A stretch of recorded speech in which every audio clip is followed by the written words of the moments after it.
আসসালামু আলাইকুম প্রিয় দর্শক, আশা করি আপনারা সবাই অনেক ভালো আছেন এবং সুস্থ আছেন। এই মুহূর্তে চায়নার অন্যতম সুন্দর একটি প্রভিন্স যেটা নাম হচ্ছে ইনার মঙ্গোলিয়া। ইনার মঙ্গোলিয়ার হোহর থেকে জাস্ট চেক আউট করে যাচ্ছি চীনের অন্যতম বাণিজ্যিক শহর যেটার নাম হচ্ছে গুয়ানজৌ। তো এই হোহরটা আমাদেরকে খুব সুন্দর একটা এক্সপিরিয়েন্স দিয়েছে। আপনারা যারা চায়নাতে ঘুরতে আসবেন অবশ্যই 2 থেকে 3 দিনের প্ল্যান করে আসবেন এই হোহোটে থাকার জন্য। আর এই মুহূর্তে হোহোটের যে ইন্টারন্যাশনাল এয়ারপোর্ট আছে এটার নাম হচ্ছে হোহোট বাইতা ইন্টারন্যাশনাল এয়ারপোর্ট। এই এয়ারপোর্টে আছি। এখান থেকে আমাদের ফ্লাইট হচ্ছে 11টা 45 মিনিটে। এখন হচ্ছে সব চেক ইন টেক ইন সব কমপ্লিট করে জাস্ট বসে আছি, তাই চিন্তা করলাম আপনাদের সাথে একটু শেয়ার করি সিম্পল একটু ইনফরমেশন দিয়ে।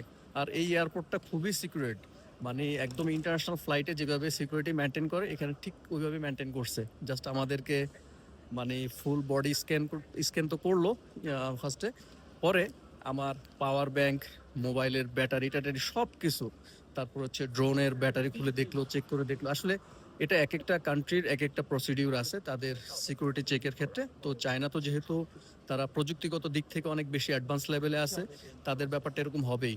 আপনারা যারা বিভিন্ন কান্ট্রিতে ট্রাভেল করবেন তারা চেষ্টা করবেন যে এসব সিকিউরিটি ইস্যুসগুলো আছে যেগুলো একটু রেস্ট্রিক্টেড, এইসব জিনিসগুলো অ্যাভয়েড করে ট্রাভেল করার জন্য, তাহলে আপনাদের ট্রাভেলটা আসলে অনেক ইজিয়ার হবে। আর যাচ্ছি, আপনারা সবাই দোয়ায় রাখবেন। ইনশাল্লাহ গুয়ানজুতে গিয়ে আপনাদের আরো সুন্দর কিছু উপহার দেওয়ার চেষ্টা করব। সবাই ভালো থাকবেন। এই মুহূর্তে এখানেই রাখতেছি। আল্লাহ হাফেজ।